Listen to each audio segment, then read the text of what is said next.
नमस्कार बच्चों, मैं मनीष कुमार रैंकर्स एजुकेयर की तरफ से आप सभी लोगों का एक बार फिर से स्वागत करता हूं।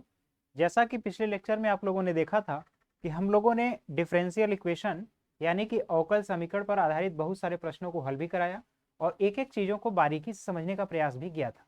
और उम्मीद है आपको सारी जो भी कंसेप्ट हमने बताया वो अच्छी तरीके से समझ में भी आया होगा और उस पर आधारित बहुत सारे प्रश्न को आपने खुद से भी हल करने का प्रयास किया होगा। आज के लेक्चर में अब हम लोग जो शुरुआत करने जा रहे हैं, तो जहां से पिछले लेक्चर की समाप्ति हुई थी, तो हम लोग अवकल समीकरण को हल करने की क्रियाविधि सीख चुके हैं और उसमें दो प्रकार, उसके अवकल समीकरण के दो टाइप जो होते हैं उसको भी हल करने का प्रयास किया था और हमने पूरी तरीके से समझाने का भी कोशिश किया। आज के लेक्चर में हम लोग जो शुरुआत करेंगे वो होमोजीनियस टाइप का इक्वेशन अगर है यानी समघात द्विघात है तो उसे कैसे हल करेंगे, उसके हल करने की क्रियाविधि। और उसके पहले हम लोग थोड़ा सा देखेंगे, पिछले लेक्चर में मैंने दो क्वेश्चन आपके लिए छोड़ दिया था और उन दो क्वेश्चन को पहले हल करेंगे और उनके हल करने की क्रियाविधि क्या है, किस तरीके से हल करेंगे, एक एक चीज को हम लोग बारीकी से देखते हुए चलते हैं। तो आइए हम लोग क्वेश्चन को पहले देख लेते हैं। तो कल का जो क्वेश्चन था, देखिए एक मैंने ये क्वेश्चन छोड़ा था और एक ये था जीवाणुओं वाला। तो देखिए इस क्वेश्चन में कहा क्या जा रहा है उस चीज को समझिएगा और फिर अवकल समीकरण का प्रयोग करके हम लोगों को इस क्वेश्चन को हल करना है। तो इस क्वेश्चन में ये कहा जा रहा है, देखिएगा कि किसी, यहाँ पर किसी कर लीजिएगा, यहाँ पर है, देखिए किसी बैंक में मूलभूत मूलधन की वृद्धि 5% वार्षिक है। यहाँ पर वार्षिक रहेगा, ऐसे वार्षिक की दर से होती है। तो उसमें जो दर दिया है, ब्याज की दर जो है आर, ये है 5%, यानी 5/100 ये है कि दर से होती है। इस बैंक में RS 1000 जमा कराए जाते हैं। जो मूलधन है वो कितना है, 1000। 1000 जमा कराए जाते हैं। ज्ञात कीजिए कि 10 वर्ष बाद यह राशि कितनी हो जाएगी। यहाँ पर कितनी लिखा हुआ है, टाइम आपसे पूछा जा रहा है, टी कहा जा रहा है 10 ईयर, 10 साल। 10 साल के बाद आपको जो है कितनी धनराशि हो जाएगी, इस चीज का आपको ध्यान रखना है। ठीक, अब देखिएगा इसमें जो भी चीजें कही गई हैं उसको बहुत बारीकी से हल करने का प्रयास करिएगा और समझने की कोशिश करिएगा कि क्या क्या चीजें दी गई हैं। ठीक, अब ये कहा जा रहा है कि 10 वर्ष बाद यह राशि जो है तो कितनी हो जाएगी, इसी को आपको ध्यान से समझना है। तो देखिए इसको आप लोग हल कैसे करेंगे। अब यहाँ पर जो कहा गया है उसको पहले हम देखते हैं और जो चीजें दी गई हैं उसको लिखने का प्रयास करते हैं। तो कहा गया है dp/dt, यानी मूलधन के वृद्धि की जो दर है, dp/dt जो है मूलधन का 5% है, मूलधन का 5% है। यानी इसको हम लिख सकते हैं p यहाँ से 20 होगा।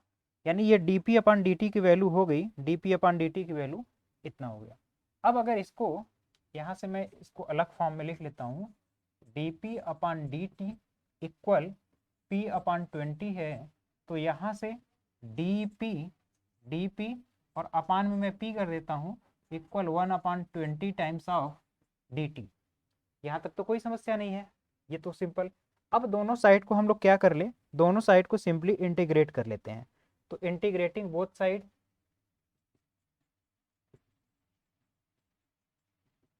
इंटीग्रेटिंग बोथ साइड, दोनों साइड को अगर हम इंटीग्रेट करेंगे तो अब देखिए यहाँ पर मिलेगा क्या हमको। यहाँ पर इंटीग्रेशन का सिंबल मैं लगा दे रहा हूँ यहाँ पर। तो 1/p का इंटीग्रेशन आप करेंगे तो ये होगा log p। यहाँ तक तो कोई दिक्कत नहीं है। log p equal log p होगा और इक्वल 1/20 टाइम्स ऑफ t होगा और प्लस कॉन्स्टेंट टर्म c है। ठीक, अब मैं अगर केवल p लिखता हूं तो p के इक्वल में क्या हो जाएगा, p इक्वल e के पावर, ये टोटल फंक्शन हो जाएगा t/20 और फिर प्लस कांस्टेंट टर्म c। इस तरीके से ये चीज आपको देखने को मिलेगा। अब क्या करेंगे, इसको हम ऐसे भी लिख सकते हैं, p इक्वल e के पावर t/20 इंटू e के पावर कांस्टेंट टर्म c। क्योंकि आपका ये एक्सपोनेंशियल की प्रॉपर्टी होती है कि किसी फंक्शन को इस टाइप से भी लिखा जा सकता है। अब आपको दिए गए कंडीशन के अनुसार p की वैल्यू कैलकुलेट करनी है। अब मैं इधर का, आप अगर स्क्रीनशॉट लेना चाहें तो ले लीजिए, इसको मैं हटाता हूं। इधर के आप स्क्रीनशॉट से इसका ले लीजिएगा, जो फाइनल अभी तक रिजल्ट है, उसके बाद हम लोग चीज़ों को देखने का प्रयास करते हैं। तो इसको आपने वो नोट कर लिया होगा। अब देखिए, अब इसको हल कैसे करना है ये आप समझिएगा।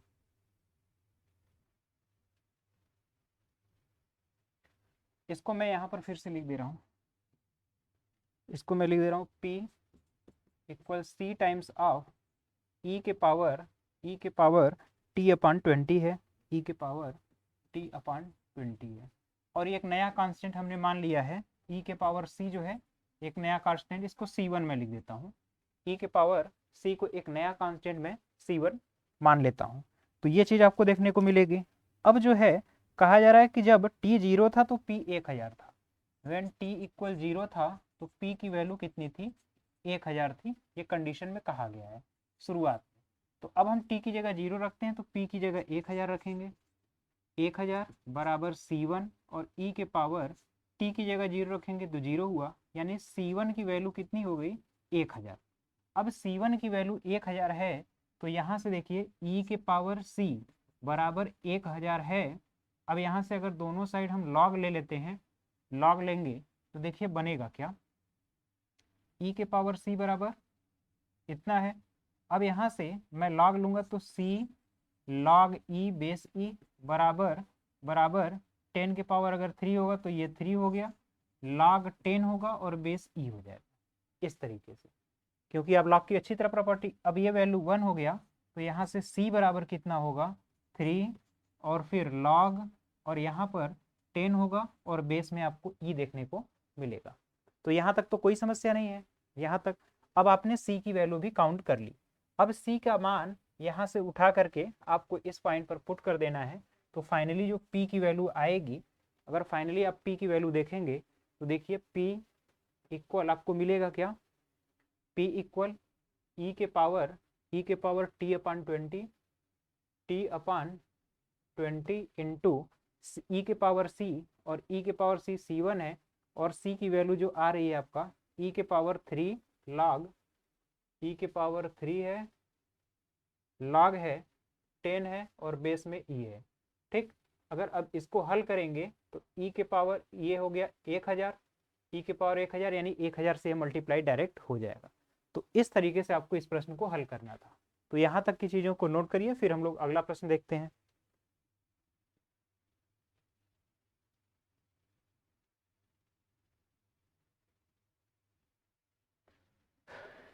अब यहाँ पर देखेंगे तो P इक्वल हो जाएगा 1000 की पावर T अपान 20, और फिर कहा है कि 10 साल के बाद, T इक्वल 10 ईयर्स के बाद, तो T इक्वल 10 रखेंगे अब, तो 10 आफ्टर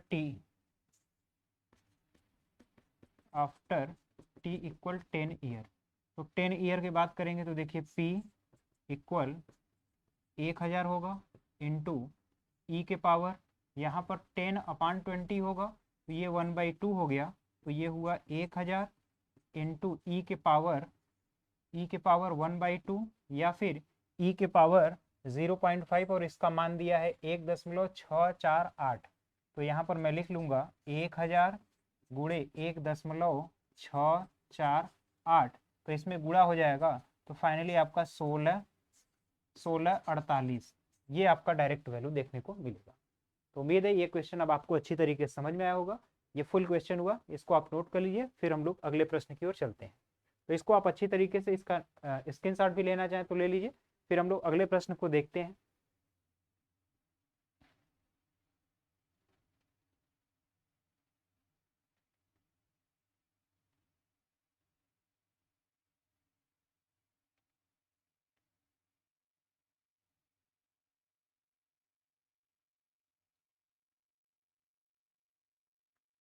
अब आइए अगले प्रश्न को देखते हैं और समझने का प्रयास करते हैं। देखिए, इस प्रश्न को अच्छे से समझिएगा। इसमें कहा गया है कि किसी जीवाणु समूह में जीवाणुओं की संख्या जो है इनिशियल इनिशियल यानी कि T इक्वल 0 पर, वो अगर संख्या आप देखेंगे तो T इक्वल 0 पर जो संख्या है वो कितनी है, वो है 100,000। T इक्वल 0 पर n इक्वल जो है वो 100 है और 1000 है। ठीक, t इक्वल 0 पर ये आपको 100 है और ये 1000 है। 2 घंटे में इनकी संख्या में 10% की वृद्धि होती है, यानी कि t इक्वल 2 आवर में इनकी संख्या में जो वृद्धि होती है, ये संख्या में वृद्धि होगी, n में जो इंक्रीमेंट होगा वो 10% का है। 10% क्या हो जा रहा है, इंक्रीज हो रहा है। कितने घंटे में जीवाणुओं की संख्या फाइनली कहा है कि 20,000 हो जाएगी, सॉरी 200,000 यानी 2 लाख 200,000 कितना हो जाएगी यदि जीवाणुओं में वृद्धि की जो दर है, वृद्धि की दर उनमें उपस्थित संख्या के समानुपाती है। उपस्थित संख्या के समानुपाती यानी प्रश्न में कहा क्या कहा जा रहा है कि dn अपान समय के हिसाब से जीवाणुओं की संख्या में वृद्धि अनुक्रमानुपाती है इनकी प्रारंभिक मात्रा के। तो अब यहां से मैं लिखूंगा dn upon dt equal k times of n। ये मैंने एक कांस्टेंट लिख लिया। अब इसके बाद आपको इसको मैं ऐसे भी लिख सकता हूं कि dn upon n equal k times of dt। अब मैं इंटीग्रेट करूंगा तो यहाँ पर होगा log n बराबर k तो कांस्टेंट है और t होगा प्लस c होगा। ये कंडीशन आपको देखने को मिला। यहाँ पर k और c दोनों कांस्टेंट है। अब देखिए ये तो आपका इक्वेशन बन गया। अब आपसे जैसे जैसे समीकरण में कहा जाएगा, आपसे जैसे जैसे कहा जाएगा, कह रहा है कि जब t 0 था तो n 1 लाख था, तो जब t की वैल्यू 0 थी तो n 1 लाख रखते हैं। यहाँ से मैं अब फिर से दिखा रहा हूँ आपको। देखिए t की जगह 0 रखेंगे तो यहाँ पर होगा log n की जगह 1 लाख, 1 के बाद 5 0 है तो 4, 2 2 4 1 5, log 1 लाख बराबर के टी की जगह 0 रखेंगे तो इक्वल सी, यानी सी की वैल्यू आपको मिल गया, log इतना हुआ। ठीक, ये तो पहली चीज हो गई। अब दूसरे में कहा क्या जा रहा है, दूसरे के अनुसार कहा जा रहा है कि अब अगर हम c की वैल्यू यहाँ पर रख लेते हैं तो c की वैल्यू रखेंगे तो देखिए मिलेगा क्या हमको, log n बराबर के T plus log n equal के टी। देखिए अब यहाँ पर अगर मैं रखूंगा तो मिलेगा क्या, log n बराबर के टी प्लस सी की जगह मैं रखूंगा log, मैं इसको लिख दे रहा हूँ log 10 ठीक है। अब इसको मैं इस साइड लाऊंगा तो log m minus log n होगा, तो इसको मैं ऐसे लिख सकता हूँ log n अपान में 100,000 यानी कि 1 lakh equal k times of t। ये तो आप अच्छी तरीके से समझ रहे हैं। अब यहाँ से कहा जा रहा है कि 2 घंटे में जो n की वैल्यू है, अब t इक्वल 2 आवर में कितना हो जा रहा है, t इक्वल 2 आवर में n जो है, अब इसको मैं यहाँ पर थोड़ा सा हटा लेता हूँ, यहाँ पर समझाने का प्रयास कर रहा हूँ। अब कह रहा है कि t इक्वल 2 आवर में, जब t इक्वल 2 आवर होगा तो इस समय इस केस में क्या होगा कि ये वृद्धि कितनी हो जाएगी, 2 घंटे में n जो है वो तो है ही, n की वैल्यू जो है यहाँ से वो तो रहेगा ही, यानी कि 100,000 ये तो आपको यहाँ से मिल ही रहा है। और इसमें आपको कितना करना है, उस समय जो संख्या है उसका कितना परसेंट बढ़ रहा है उसका देखिएगा, 10% लिखा हुआ है कि 10% का इंक्रीमेंट हो रहा है। तो यहाँ पर अगर देखेंगे तो ये प्लस होगा और 10,000 यानी 1 लाख का 3 4 5 इसका 10/100 करेंगे तो फाइनल n की जो वैल्यू आएगी, n की वैल्यू जो 2 घंटे में आएगी वो 110 हो जाएगा और फिर 3 जीरो होगा, 110,000 ये होगा। तो शुरू में इतना था, अब जा करके ये वैल्यू इतनी दिखने को मिल रही है। ठीक, अब हम यहाँ से ये दूसरा इक्वेशन हुआ। अब फिर इसी वाले में हम वैल्यू रखते हैं तो log n upon log this equal k times of t है, तो यहाँ t की जगह 2 रखेंगे तो देखिए हमको जो वैल्यू मिलेगा, जो 2 वैल्यू रखने को मिलेगा 2 इंटू के इक्वल log n की जगह 11 वाला केस है, 110 में 3 जीरो है अपान 100 के बाद 3 जीरो है, तो आपको फाइनली मिलेगा log 11/10।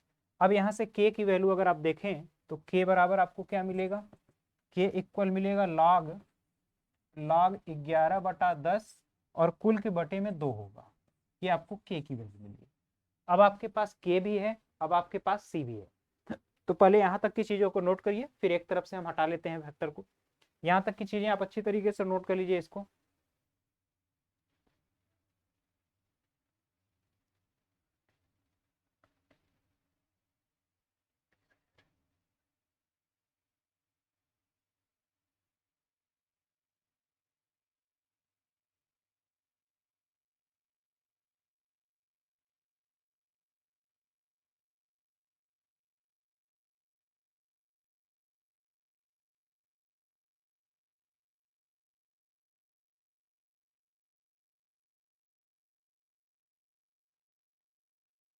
ये फैक्टर आपके पास है। अब देखिए कहा क्या जा रहा है क्वेश्चन में, मैं इसको हटा लेता हूं शुरू में।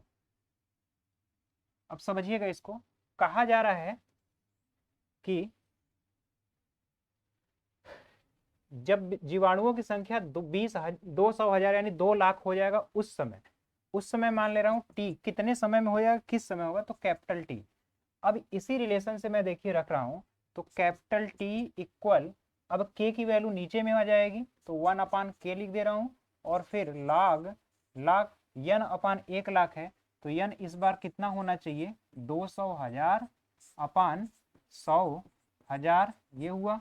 अब के की वैल्यू आपको पता है, अभी अभी मैंने काउंट किया था, के की वैल्यू जो आई है log 11/10/2 है, तो ये 2 ऊपर हो जाएगा, अपान में log 11/10 होगा, और फिर यहाँ पर लिखेंगे तो log ये 2 होगा और बेस में ई रहेगा। ठीक, ये आपका फाइनल रिजल्ट हुआ के टी की, और यही वैल्यू आपको कैलकुलेट करना था। तो उम्मीद है ये चीज़ आपको अच्छी तरीके से समझ में आया होगा। तो यही फाइनल आपको रिजल्ट पूछा गया था। तो यहाँ तक की चीज़ों को नोट करिए, फिर हम लोग आगे देखते हैं, अगले प्रश्न की ओर चलते हैं।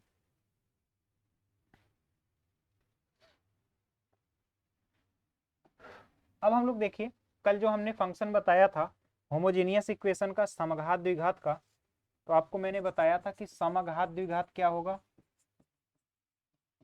समघात द्विघात क्या होगा, क्योंकि समघात द्विघात में मैंने आपको समझाया था कि ऐसे ऐसे समीकरण समघात द्विघात कहलाएंगे जिसमें कि आपको ये देखने को ये मिलेगा कि समघात द्विघात में अगर कोई आपका इस तरीके का फंक्शन है कि अगर y बराबर fx है, ठीक, और इसको हम लिखेंगे कैसे, अब इस चीज को आपको समझना है। अरे थोड़ा अंदर आके लाइट बंद कर दीजिएगा। समघात द्विघात अब आपको समझना है, तो देखिए इसको समझिए कि समघात द्विघात समीकरण होता कैसा है और उसको हम लोग हल कैसे करते हैं। तो इसके लिए आपको ये ध्यान रखना है कि इसको हम लोग बोलते हैं homogeneous equation, homogeneous differential equation, homogeneous differential equation. अब ये होता क्या है होमोजीनियस डिफरेंशियल इक्वेशन, इस चीज को आपको ध्यान से समझना है। तो देखिए इसको समझने के लिए मैंने कल भी आपको एक कंसेप्ट बताया था कि किन चीज़ों का ध्यान रखना होता है। तो मैंने बताया कि जैसे x square plus y square है और upon x square minus y square है। तो अगर यहाँ पर आप ध्यान से देखेंगे, यहाँ पर ध्यान से देखेंगे, तो अब इसमें आपको जो चीज़ें दिखेंगे, यहाँ पर भी 2 घात है और नीचे भी 2 घात है, तो ऐसे समीकरण को समघात द्विघात बोलते हैं, समघातीय समीकरण है। तो ऐसे समीकरण को हल करने के लिए मैंने कल एक तरीका बताया, आपको y बराबर एक वी एक्स मान लेना है। यहाँ v भी फंक्शन है और x भी एक फंक्शन है। तो अब देखिए मैं एक उदाहरण से लेकर के आपको इसमें जो सिलेबस में दिया हुआ है इससे हल करा करके बताता हूँ। जैसे ये समीकरण आपका दिया हुआ है, देखिए यहाँ पर अगर आप देखेंगे dy upon d x equal x square plus y square है अपान 2x स्क्वायर है। यहाँ तक तो कोई दिक्कत नहीं है, ऊपर वाले फंक्शन में भी 2 घात है, नीचे वाले में। अब हम यहाँ पर मानेंगे y बराबर वी एक्स, और फिर दोनों पक्षों का अवकलन करने पर, दोनों पक्षों का अवकलन करने पर अब हम इसको डिफ्रेंशिएट करेंगे, तो देखिए मिलेगा कितना, D y upon d x बराबर, ये 2 फंक्शन हैं, ये पहला है ये दूसरा है, तो पहले फंक्शन को मैंने ऐसे लिख दिया दूसरे का अवकलन 1 हो गया, फिर प्लस दूसरा फंक्शन ऐसे ही x हमने लिख दिया, x लिख दिया। अब यहाँ पर होगा dv/dx। ठीक, तो अब यहाँ dy/dx की जगह मैं ये वाला फैक्टर लिख सकता हूँ v प्लस एक्स dv/dx। अब देखिए जहां भी जरूरत होगा मैं डायरेक्ट dy/dx की जगह ये फैक्टर लिखूंगा v प्लस एक्स dv/dx। ठीक, तो अब देखिए यहाँ पर जैसे ही मैं रखूंगा इस साइड भी रखूंगा, तो dy/dx की जगह हमें जो मिलेगा v प्लस एक्स dv/dx, और ये इसके इक्वल यहाँ पर तो एक्स स्क्वायर है, और y की जगह मैंने रखा क्या है vx, तो यहाँ plus v square x square होगा, और अपान में 2x स्क्वायर है। अब एक्स स्क्वायर कैंसिल होगा तो v plus x dv/dx equal, यहाँ से एक्स स्क्वायर कैंसिल होगा तो 1 प्लस वी स्क्वायर बाई 2, ये आपको देखने को मिलेगा। अब मैं क्या करूँगा, इस v को उस साइड लेकर के चला जाता हूँ। मैं बाकी चीज़ों को यहाँ लिख दे रहा हूँ, x dv/dx equal 1 plus v square by 2, और माइनस में आपको v दिखेगा, तो x dv/dx equal 1 plus v square minus 2v by 2, ये इतना हुआ। ठीक, अब देखिए, अब यहाँ से मैं v वाले फंक्शन को एक तरफ और x वाले को एक तरफ कर लेता हूँ, तो आपको मिलेगा dv/1 plus v square minus 2v, ये हुआ, और फिर इक्वल इक्वल इक्वल आपको मिलेगा, मैं 2 को भी इस साइड कर लेता हूँ 2 इस तरह से, और इस साइड आपको मिलेगा dx/x। ठीक, तो यहाँ तक तो कोई समस्या नहीं है। अब बस आपको यहाँ पर जो चीज़ें दी गई हैं उसे देख करके इंटीग्रेट कर लेना है। तो अब मैं इस फैक्टर को अगर आपके सामने से हटा दूँ, इसको चाहे तो आप नोट भी कर सकते हैं। अब बस क्या करना है, दोनों साइड इंटीग्रेशन कर लेना है। तो जैसे ही आप इंटीग्रेट करेंगे, इसको मैं ऐसे लिख दूँ 2dv/a square plus b square minus 2ab है, तो यानी 1 माइनस या फिर v-1 का होल स्क्वायर लिख सकता हूँ इसको, v-1 का होल स्क्वायर इक्वल dx/x। अब अगर मैं इंटीग्रेट करूँगा, तो ये 1/t स्क्वायर होगा, और 1/t स्क्वायर का समाकलन जो होगा -1/t होगा, तो -2/v-1 होगा, ये हो गया। और इसके इक्वल में यहाँ पर जब करेंगे तो ये होगा log x plus constant term c। अब आपको बस केवल जहाँ v है उसकी जगह आपने शुरू में माना क्या था, y बराबर vx माना था, तो यहाँ से v बराबर आपको मिलेगा कितना, y/x। तो जहाँ v है उसकी जगह y/x आपको रख लेना है। तो यहाँ से आप देखेंगे तो -2 और होल अपन v की जगह y/x हो जाएगा, और फिर -1 होगा, और इसके बाद आपको मिलेगा log x प्लस c। तो ये चीज़ आपको देखने को मिली, और फाइनल ये आपका रिजल्ट है। तो उम्मीद है ये क्वेश्चन आपको अच्छी तरीके से समझ में आया होगा, और कहाँ पर कौन सी चीज़ें माननी है ये भी चीज़ आपको ध्यान में रखनी है। तो इस चीज़ को, यहाँ तक की चीज़ों को नोट कर लीजिए, बाकी हम आगे के प्रश्नों को हल करते हैं।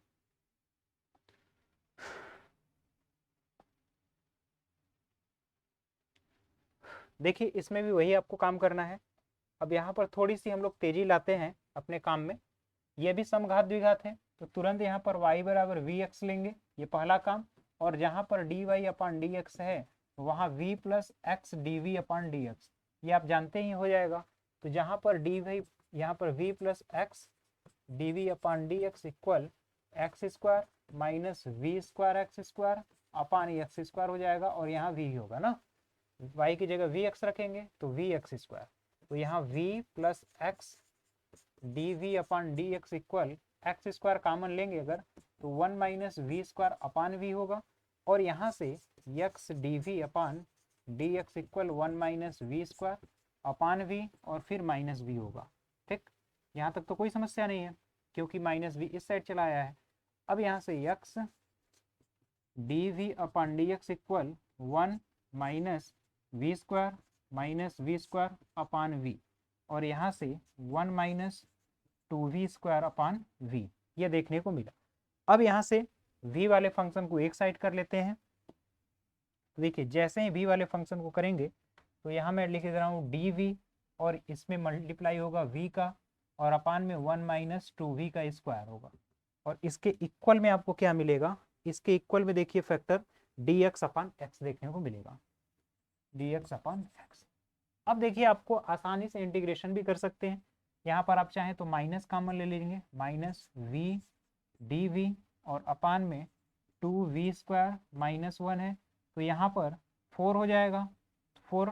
तो यहाँ मैं 4 का मल्टीप्लाई ऊपर और 4 का मल्टीप्लाई नीचे भी कर लेता हूँ, और इधर dx upon x. Now integrating both side, तो जैसे आप इंटीग्रेट करेंगे तो मैं -1/4 कॉमन ले लेता हूँ, और ये सीधे सीधे आपका log 2v² -1 होगा, और इसके इक्वल में आपको दिखेगा log x plus constant term c। अब आपको फिर वही काम करना है, जहाँ पर v है वहाँ पर x y अपान x रख लेना है, क्योंकि यहाँ से आप देख लीजिए जहाँ से भी आपको मिलेगा y अपान x, ये फैक्टर आप इसमें जैसे ही पुट करेंगे आपको एग्जैक्ट आंसर मिल जाएगा।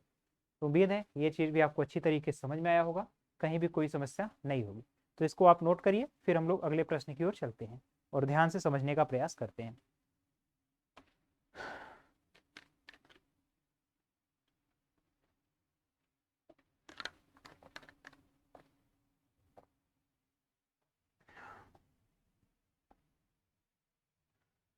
देखिए ये भी आपका समघात द्विघात है। अब मैं केवल कंसेप्ट और फैक्टर आपको बताता चलूंगा। y इक्वल वी एक्स है तो आपको तुरंत पुट करना है, तो यहाँ पर आपको मिलेगा क्या, v x d v upon d x equal, यहाँ तो एक्स स्क्वायर है, एक लाइन में लिख देता हूँ, प्लस यहाँ एक्स स्क्वायर इंटू वी होगा, प्लस यहाँ पर वी स्क्वायर एक्स स्क्वायर होगा, और अपान में एक्स स्क्वायर है, तो यहाँ से v plus x d v by d x जो है, यहाँ से 1 plus v square upon x square है, तो ये 1 हो गया। तो यहाँ से आपको दिखेगा क्या, यहाँ से इस v को उस साइड ले जाएंगे तो x d v upon d x equal, ये v और v कैंसिल होगा, 1 प्लस वी स्क्वायर, और यहाँ से d v upon 1 plus v square equal d x upon x होगा। इंटीग्रेट कर लेंगे बोथ साइड, तो यहाँ पर 1/1 प्लस वी स्क्वायर, ये आपका tan इनवर्स हो जाएगा, tan इनवर्स v होगा, और इक्वल में आपका दिखेगा log x plus constant term c, तो इसको मैं लिख सकता हूँ tan इनवर्स y अपान x इक्वल में log x और प्लस में कॉन्स्टेंट टर्म c। तो ये आपको देखने को फाइनल रिजल्ट मिलेगा। तो इसको भी नोट करिए, फिर अगले प्रश्न की ओर चलते हैं। देखिए इसमें भी थोड़ा सा आपको सेट करना है, पहले डी वाई एक तरफ है, मैं उधर ले जा करके x माइनस वाई है, डी वाई है इक्वल x प्लस वाई है, डी एक्स है, तो डी वाई अपान अगर डी एक्स देखेंगे तो x प्लस वाई अपान x माइनस वाई, ये भी समघात द्विघात है। फिर y बराबर आप वी एक्स रखेंगे तो v plus x d v upon d x equal, जहाँ पर x है यहाँ पर तो x होगा, वी एक्स होगा अपान x होगा और माइनस वी एक्स होगा, और इसको उस साइड ले जाएंगे तो x d v upon d x equal, यहाँ 1 plus v upon 1 minus v, और फिर माइनस वी इस साइड भी आपको देखने को मिलेगा। तो x d v upon d x, इसको गुणा करेंगे तो देखिए 1 प्लस ये v है, 1 प्लस वी है, 1 प्लस वी, अब माइनस का गुणा होगा तो माइनस वी होगा और प्लस वी स्क्वायर होगा, और होल अपान 1 माइनस वी। ठीक, अब यहाँ से देखिए ये वाला v कैंसिल हो गया। अब v के साइड में आपको मिलेगा क्या, डी वी अपान, अब यहाँ पर 1 माइनस वी है, 1 माइनस वी होगा, और फिर 1 प्लस वी स्क्वायर, और इधर होगा आपका डी एक्स अपान एक्स। यहाँ तक अब तो कोई समस्या नहीं है। अब बस केवल आपको दोनों साइड का इंटीग्रेशन कर लेना है। इसको आप अलग अलग भी कर सकते हैं, integration 1 upon 1 plus v square d v होगा, और फिर minus integration v d v upon 1 plus v square होगा equal integration of d x upon x. ठीक, तो यहाँ तक की चीज़ें आप अच्छी तरीके से कर लीजिए, कहीं पर कोई भी समस्या नहीं होगी। इसके बाद हम लोग आगे प्रश्नों को हल करने का प्रयास करते हैं।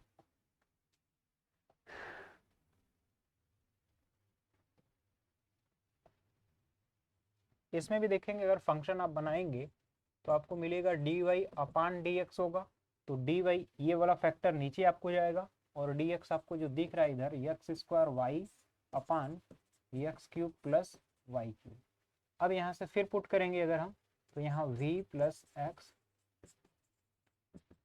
यहाँ पर एक्स स्क्वायर अपनी जगह है, y की जगह रखेंगे वी एक्स, तो एक्स क्यूब होगा, और यहाँ पर केवल आपका v बचेगा, और यहाँ पर 1 हो जाएगा, और यहाँ पर v का क्यूब होगा। ठीक, अब अगर ध्यान से देखें और इसको इस साइड ले आएंगे तो x d upon d x equal v upon 1 plus v cube और फिर माइनस वी होगा। ठीक, तो x d v upon d x equal, इसको ले जाएंगे तो v minus v plus v के पावर माइनस वी के पावर 4 होगा, v है और माइनस वी होगा, माइनस वी के पावर 4 अपान 1 प्लस वी का क्यूब। ठीक, अब यहाँ से v और v कैंसिल हो गया, और यहाँ से जब आप देखेंगे तो आपको मिलेगा डी वी और इनटू होगा 1 प्लस वी के पावर 3 और अपान में माइनस वी के पावर 4 और इक्वल में डी एक्स अपान में एक्स। और इसको दोनों साइड अब क्या कर लेना है, बस इंटीग्रेट कर लेना है। आइए अब अगले प्रश्न की ओर देखते हैं। देखिए अब इसमें जितने भी प्रश्न हैं आपके सभी एक ही बेस कंसेप्ट पर बेस्ड हैं, जिसमें आपको d y by d x के बाद होमोजेनियस खुद दिखेगा, कहीं भी कोई समस्या नहीं होगी। जैसे यहाँ पर है डी एक्स उधर है, तो डी वाई वाले फंक्शन को एक साइड ले लेते हैं, डी एक्स वाला उधर जाएगा, तो अगर मैं यहाँ से लिखना चाहूँ D y upon d x, ठीक, तो डी वाई यहीं पर है, ये वाला फैक्टर उस साइड जाएगा, और फिर इधर तो डी एक्स चला आया, तो इस साइड होगा आपका वाई स्क्वायर माइनस में वाई स्क्वायर और अपान में x square minus x y plus y square. अब फिर वी एक्स वाई के बराबर रखेंगे, माइनस वाई की जगह वी एक्स रखेंगे, तो ये v square upon 1 minus v बचेगा और प्लस वी स्क्वायर होगा। अब यहाँ से minus v square 1 minus v plus v square और फिर माइनस वी होगा, तो x d v upon d x equal minus v square और फिर minus v plus v square और फिर माइनस वी का क्यूब और whole upon 1 minus v plus v का स्क्वायर। ठीक, अब क्या करना है, अब आपको देखिए वी स्क्वायर से वी स्क्वायर कैंसिल हो गया और v, और यहाँ से आपको माइनस वी का कॉमन एक मिलेगा फैक्टर, मैं केवल अब अलग कर दे रहा हूँ 1 minus v plus v square और अपान में माइनस अगर कॉमन ले लें तो आपको मिलेगा कितना, minus v plus v cube, v plus v का क्यूब। ठीक, और ये हो गया आपका डी वी इक्वल, अब आप दोनों साइड इंटीग्रेशन आसानी से कर सकते हैं, तो ये चीज़ आप यहाँ तक कर सकते हैं, यहाँ तक की चीज़ों को नोट कर लीजिए, फिर हम लोग अगले प्रश्न की ओर चलते हैं।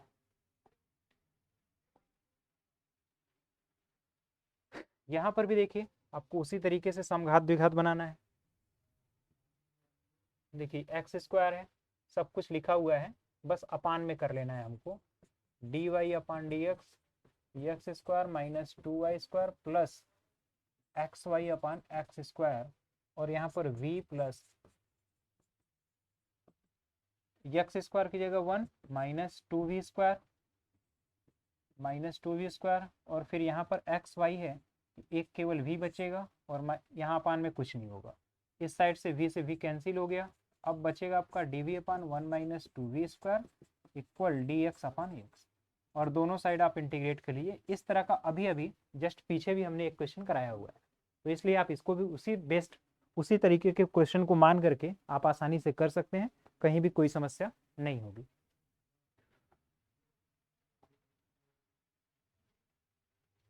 अब देखिए यहाँ पर आपको कैसे करना है। अब अगर यहाँ पर आप देखें तो d y upon d x equal x square plus y square upon x square plus x y है। अब आप यहाँ पर भी करेंगे 1 plus v square upon 1 minus या 1 प्लस केवल और केवल v होगा, और v को उधर ले जा करके सब्ट्रैक्ट करेंगे 1 प्लस वी माइनस वी, तो यहाँ से x अब देखिए 1+v² माइनस वी होगा और फिर माइनस v² होगा, अपान में 1+v होगा, तो ये फैक्टर तो कैंसिल आउट होगा। 1 - v अपान 1+v होगा, तो यहाँ dv होगा और ऊपर जो गुणा होगा 1+v अपान 1 - v, ये तो आप आसानी से इंटीग्रेट कर लेंगे, इक्वल dx अपान x होगा। अब दोनों साइड बस आपको फंक्शन को इंटीग्रेट कर लेना है, तो ये भी आप अच्छी तरीके से कर सकते हैं। तो आइए अगले प्रश्न की ओर चलते हैं। हाँ देखिए, यहाँ पर भी आपको उसी टाइप का फंक्शन देखने को मिलेगा। यहाँ भी एक घात है, एक घात यहाँ भी, इस पूरे फंक्शन को उधर अगर ले जाएं तो आपको dy/dx मिलेगा, y(x) और साइन y अपान x है और होल अपान x है। ठीक, यहाँ भी x है, ये भी x है, तो ये x तो चला ही गया। अब y की जगह आप y की जगह यहाँ पर कुछ ना कुछ फॉल्ट हमें समझ में आ रहा है, क्योंकि यहाँ अपान में x है, ये भी x का फंक्शन है, तो ये तो कैंसिल हो गया और यहाँ कुछ नहीं बचेगा। y की जगह vx आप पुट करके इसको एक बार चेक कर सकते हैं। मैं हालांकि करने का प्रयास करता हूँ। y v plus x d v upon d x, ये वैल्यू तो कैंसिल आउट हो गई, y की जगह मैंने रख दिया है vx और साइन यहाँ पर केवल v बचेगा। ठीक, अब यहाँ पर देखिए v और साइन v एक साइड कर लेंगे और इसको उस साइड अगर ले जाया जाए और x को हमको एक साइड कर लेना है। ठीक, तो यहाँ से थोड़ा सा मुश्किल काम यही दिख रहा है, थोड़ा सा मुश्किल काम यही दिख रहा है, या तो यहाँ पर x का स्क्वायर रहा होता, यहाँ पर x का स्क्वायर ही होगा, अब इसको बना लीजिएगा, x का स्क्वायर होगा, तो यहाँ पर x का स्क्वायर, तो y की जगह रखेंगे vx, तो यहाँ पर केवल और केवल आपको v मिलेगा, केवल और केवल और v साइन v मिलेगा इस तरीके से। अब इसको आप उधर ले जा करके x dv upon dx equal v sine v minus v, और ये अपान में आएगा और तब जा करके आप इसको इंटीग्रेट कर सकते हैं। तो इसको आप एक बार बुक से भी मैच करा लीजिएगा, संभवतः यही चीज़ होना चाहिए। यहाँ तक की चीज़ों को नोट करिए, फिर अगले प्रश्न को ध्यान से देखते हैं। अब देखिए यहाँ पर है x² माइनस y² है और फिर इस तरीके का फंक्शन है, तो यहाँ भी आपको dy अपान dx ही देखना है, तो dy अपान dx करेंगे। ठीक, तो अपान में dx होगा, अपान में हमने dx कर लिया है, तो ये x² माइनस y² और माइनस टाइम्स होगा, ये उस साइड चला गया, अपान में 2xy होगा। फिर आपको वही चीज करना है, माइनस ये 1 होगा, माइनस v² अपान 2v। अब तो आप देख रहे हैं v का फंक्शन बस आपको एक साइड कर लेना है,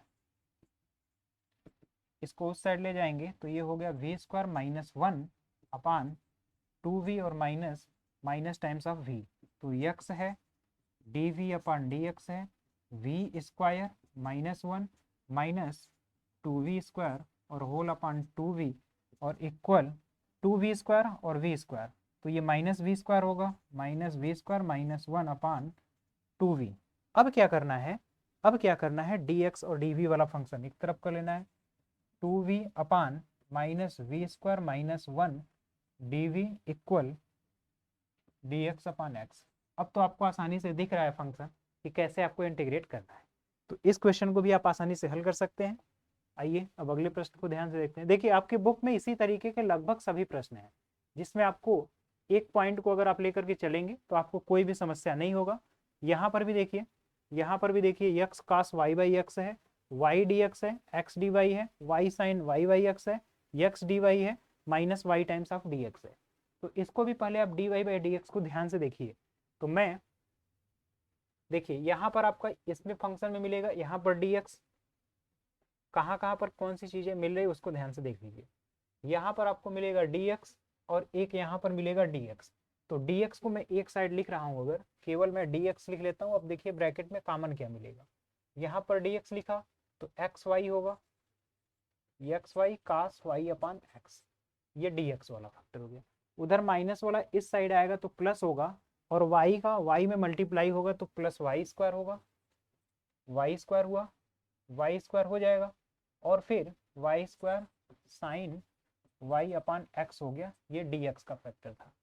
अब मैं इधर से dy अगर कॉमन लेता हूं तो dy वाले में देखिए कितना होगा, x है, y है और फिर साइन y अपान x है। ठीक, ये फैक्टर मिला, और डी वाई वाले को उस साइड ले जाएंगे तो माइनस होगा, एक्स स्क्वायर होगा, यक्स और यक्स, यक्स स्क्वायर कास वाई अपान एक्स होगा।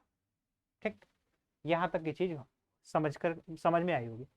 अब यहाँ से अगर डी वाई को इधर और डी एक्स को इस साइड ले जाएंगे तो आपको मिलेगा d y upon d x equal, ये फैक्टर होगा x y plus y square sine y upon x हुआ इस तरीके से।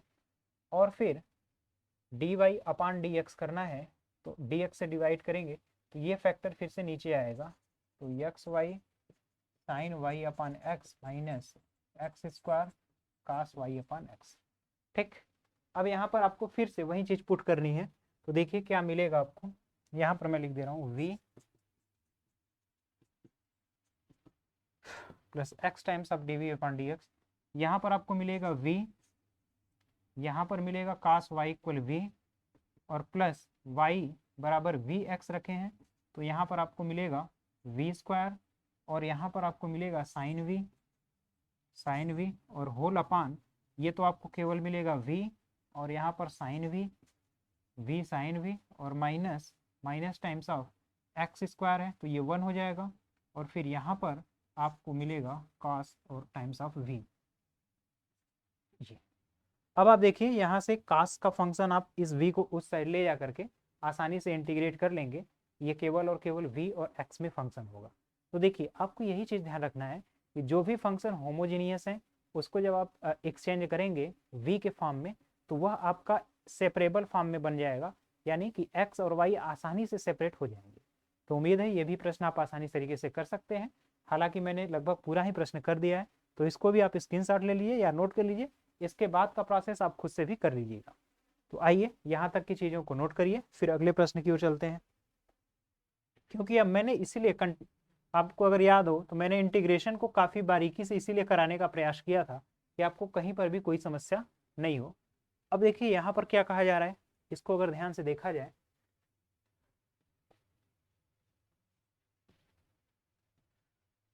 इसमें कहा जा रहा है कि 2xy प्लस वाई स्क्वायर बराबर 2x स्क्वायर है और D y upon d x है। तो यहाँ से डी वाई अपान अगर डी एक्स देखा जाए तो होगा क्या, 2xy प्लस में वाई स्क्वायर अपान 2x का स्क्वायर। ठीक, अब यहाँ से हम मानेंगे y इक्वल वी एक्स, तो y इक्वल वी एक्स देखेंगे तो v plus x d v upon d x equal, अब देखिए यहाँ से 2 यक्स वाई है तो यहाँ पर v plus v square upon 2 बनेगा। अब v को उस साइड लिखेंगे तो x d v upon d x equal 2v plus v square upon 2 और माइनस में v होगा। ठीक, अब यहाँ से x d v upon d x equal, अब क्या करेंगे 2v plus v square minus 2v और होल बाई 2, इस तरीके से लिख सकते हैं। तो 2v कैंसिल हो गया। अब यहाँ से देखा जाए अगर तो 2 times of 2 upon v square d v, 2 times of 2 d v upon में वी स्क्वायर इक्वल होगा आपका डी एक्स अपान एक्स। अब आपको दोनों साइड इंटीग्रेट कर लेना है, और यहाँ पर कंडीशन दिया है कि जब y बराबर 2 होगा तो x बराबर 1, तो यहाँ से इंटीग्रेशन कांस्टेंट भी आपको मिल जाएगा। देखिए कैसे, 2 है 1 बाई वी स्क्वायर का माइनस 1 बाई वी होगा, तो मैं इसको माइनस 1 अपान वी लिख देता हूँ, और इक्वल log x प्लस सी। अब यहाँ पर कहा जा रहा है v की जगह हम फिर से रखेंगे, v की जगह रखेंगे y अपान x, तो जब v की जगह y अपान x रखेंगे तो हमें मिलेगा कितना, -2 अपान v की जगह y अपान x, ये फॉर्म हुआ, इक्वल log x होगा और प्लस कांस्टेंट टर्म c।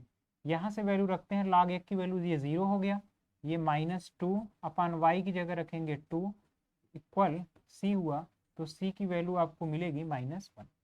तो ये चीज़ आपको समझ में अच्छी तरीके से आई हो, तो इसको भी आप नोट करिए। फिर हम लोग अगले प्रश्न की ओर चलते हैं और समझने का प्रयास करते हैं।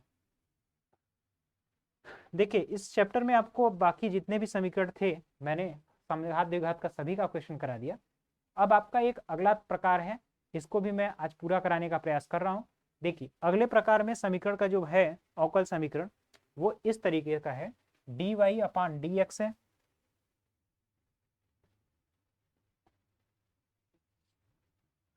dy अपान dx है प्लस py है इक्वल q है।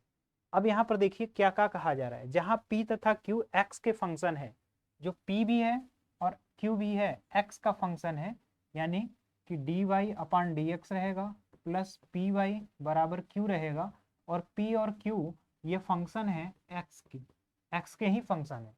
ठीक, अब ऐसे समीकरण को हल करने का ये तरीका है कि इसके लिए आप लिखेंगे क्या, x इंटू आई एफ बराबर इंटीग्रेशन ऑफ बी नहीं होगा, p यहाँ पर होगा, यहाँ पर p होगा into integration factor dy plus c. ये चीज आपको ध्यान में रखना है। ठीक, ये p आप बना लीजिएगा, ये p है। अब इस इंटीग्रेटिंग फैक्टर या आई एफ क्या होता है, तो देखिए किसी भी इस समीकरण में जो आई एफ होगा वो होगा e के power integration q D x, ये जो कहलाता है आपका इंटीग्रेटिंग फैक्टर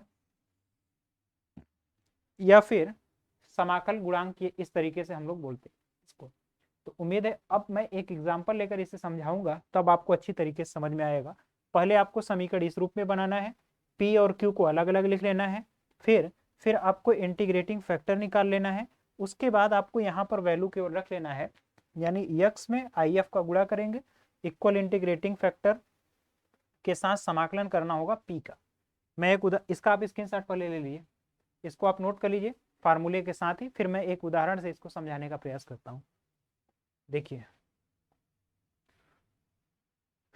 अब अगर यहां पर आप तुलना करें, देखिए इस समीकरण की मैं तुलना करने जा रहा हूं d y upon d x plus p y equal q से। तो यहाँ पर y का, यहाँ पर p जो है वो किसके बराबर है 2, q जो है वो किसके बराबर है साइन x के बराबर।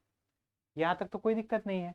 अब मैंने अभी अभी बताया कि आई एफ इंटीग्रेटिंग फैक्टर जो होगा e के पावर इंटीग्रेशन ऑफ e के पावर इंटीग्रेशन p dx, हमने बताया था शायद p dx, e के पावर इंटीग्रेटिंग फैक्टर जो होगा इस तरीके से देखने को मिलेगा, या फिर इंटीग्रेटिंग फैक्टर को मैंने क्यू एक्स बताया था। हालांकि मैं एक बार इसको देख ले रहा हूँ।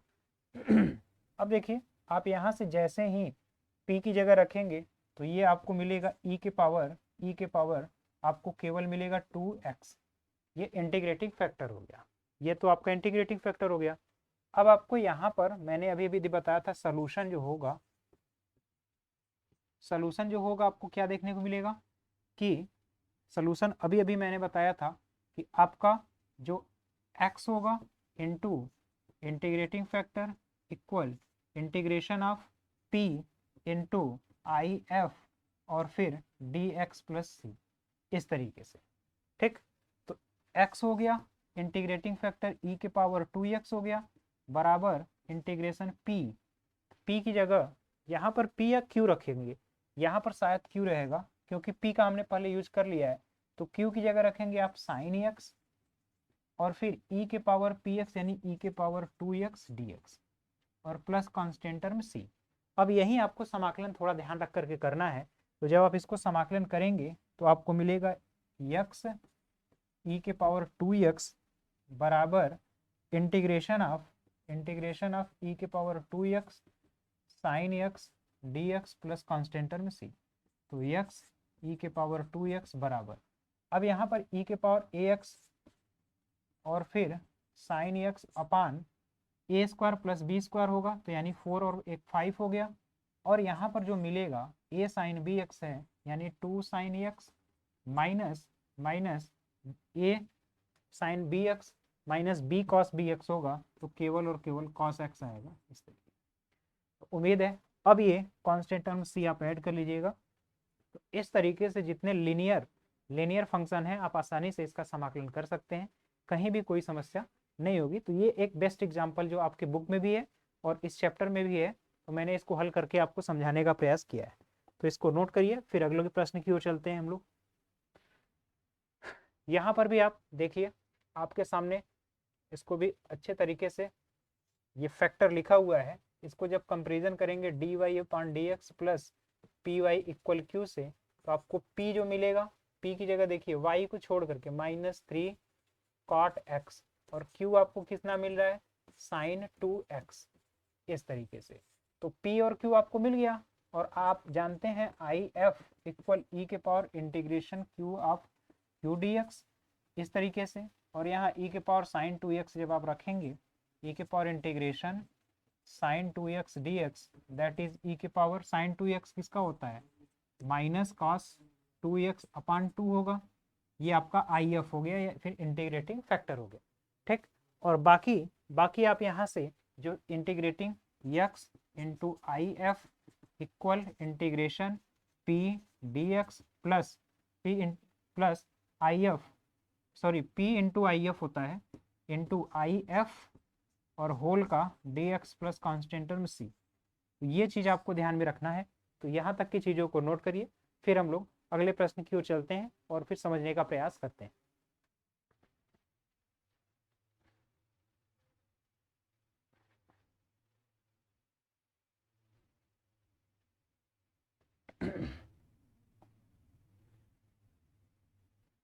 देखिए यहाँ पर जो है, यहाँ पर इंटीग्रेटिंग फैक्टर के लिए तो मैंने बताया हुआ है आई एफ क्या होगा और ये चीज़ें कैसे होंगी, इसी चीज़ को अभी अभी आपको ध्यान में रखना था।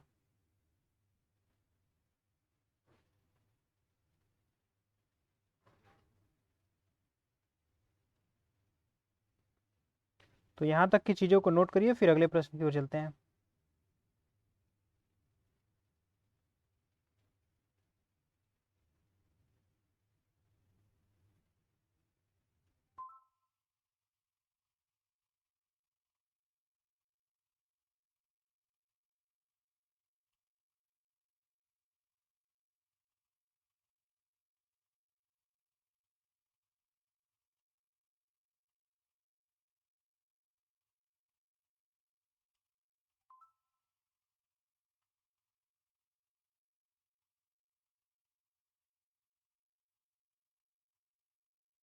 इसी तरह से देखिए यहाँ पर भी है आपको,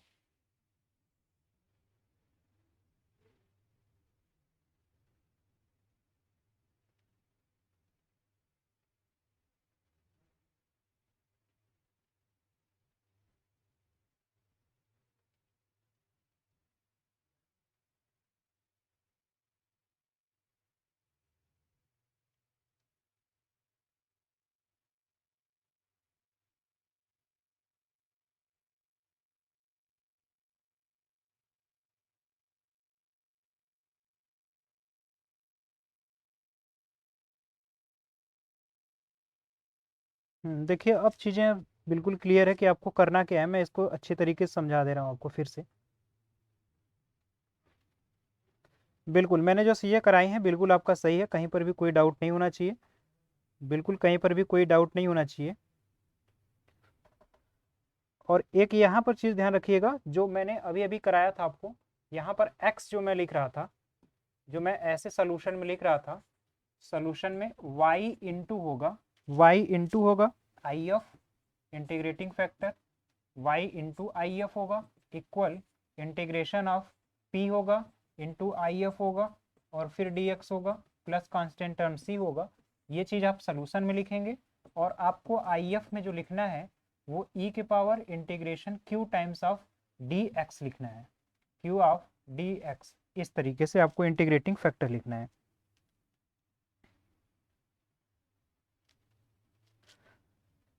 तो ये आपका स्टैंडर्ड तरीका है जो मैंने अभी अभी बताया भी था, और इसी को आपको फॉलो भी करना है। तो आइए इसी हिसाब से अगर देखा जाए पहले, तो यहाँ से अगर कंपेरिजन करेंगे dy by d x plus y upon x है, तो इसको मैं पी वाई लिखता हूँ, पी वाई इक्वल क्यू। तो p की जगह आपको 1 अपान एक्स देखने को मिलेगा और q बराबर एक्स स्क्वायर।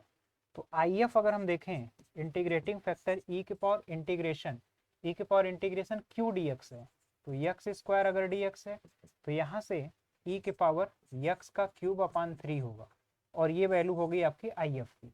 अब सोल्यूशन आपको लिखना है, तो y इंटू ई के पावर x क्यूब अपान 3 हो गया इक्वल इंटीग्रेशन p की जगह 1 अपान एक्स रखना है, 1 अपान एक्स इंटू आई एफ यानी इंटीग्रेटिंग फैक्टर e के पावर x क्यूब अपान 3 करना है ई के पावर एक्स क्यूब अपान 3 करना है और फिर d x plus constant term सी।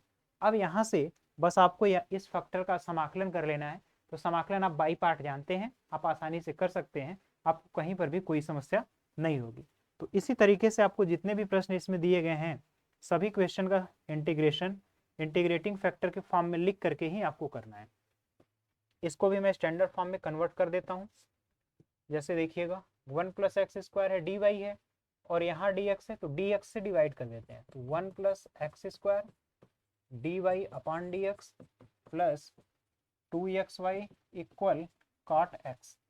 और यहाँ पर मैं ऐसे भी लिख सकता हूँ d y upon d x plus 2x upon 1 plus x square times of y equal cot x. और ये इसके भी अपान में होगा, इसके भी अपान में होगा 1 प्लस एक्स स्क्वायर, क्योंकि अगर मैं इससे डिवाइड करूंगा तो ये सभी फैक्टर में डिवाइड होगा। अब यहाँ पर p जो होगा, p होगा आपका 2x upon 1 plus x square, और फिर जो q होगा वो आपको मिलेगा क्या, cot x upon 1 plus x square. ठीक, अब यहाँ पर आपको फिर से IF निकालना है। तो IF आप जानते हैं e के पावर इंटीग्रेशन होगा cot x upon 1 plus x square times of dx। ठीक, और इसके बाद सॉल्यूशन आप जानते हैं कि सॉल्यूशन को लिखने का तरीका जो होगा, जो सॉल्यूशन इसका होगा y इंटू IF होगा equal integration p into IF होगा और फिर dx होगा प्लस c। तो ये इंटीग्रेशन की वैल्यू अगर आप वहाँ पुट करते हैं और फिर आप आसानी से इसको इंटीग्रेट करके फाइनल रिजल्ट तक पहुँच सकते हैं। तो इसको आप यहाँ तक नोट करिए, फिर हम लोग अगले प्रश्न की ओर चलते हैं और देखते हैं कि बाकी बचे हुए प्रश्न को आसानी से कैसे हल किया जा सकता है।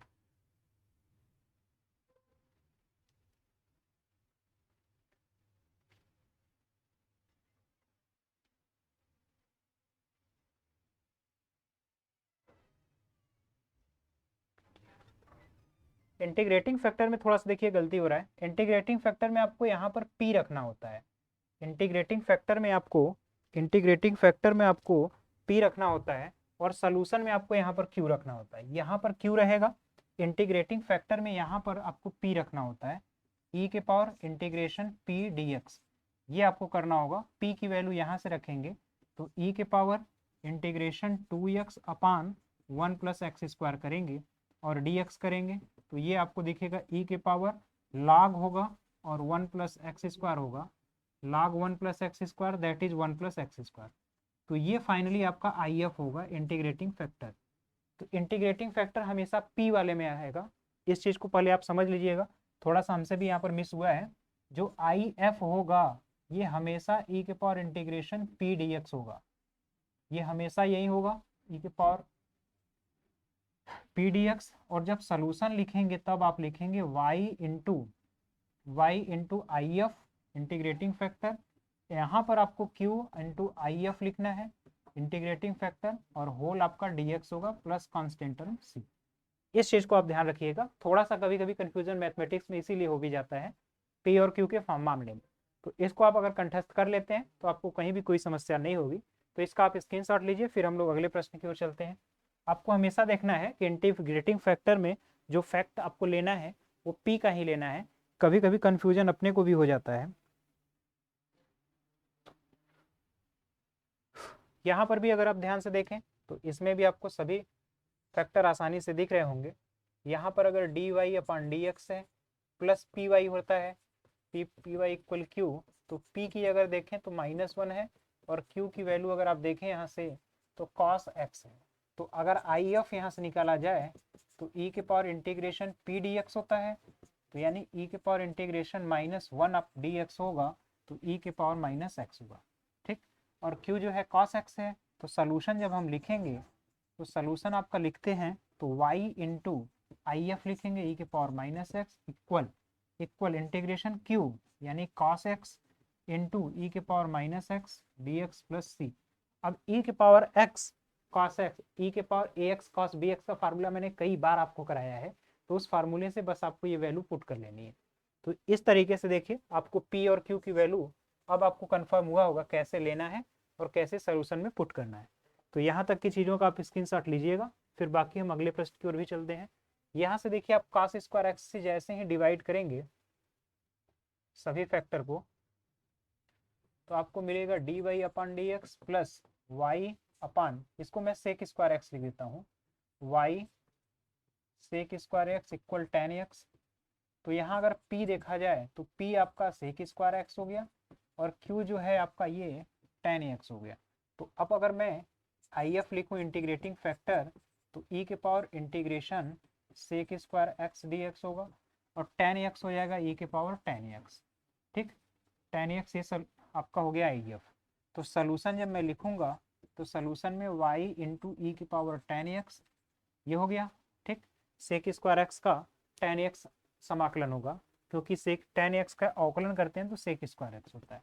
इंटीग्रेशन ये होगा आपका टेन एक्स इंटू ई के power ten x d x plus c. इस तरीके से आपको अब समाकलन कर लेना है। तो यहाँ तक उम्मीद है चीज़ें आपको बेहतर तरीके से समझ में आई होंगी। यहाँ तक की चीज़ों को नोट करिए, फिर अगले प्रश्न की ओर चलते हैं।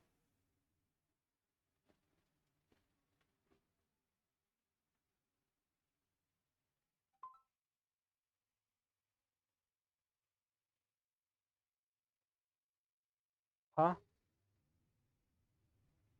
बस क्लास खत्म हो गया आवत नीचे में। हाँ, यहाँ से निकलेंगे 5 मिनट में। ठीक है, ठीक है, ठीक। इसी तरह से देखिए आपको सभी प्रश्नों को इस तरह से हल कर लेना है, कहीं भी कोई समस्या नहीं होगी इन प्रश्नों को अगर आप ध्यान से देखेंगे तो।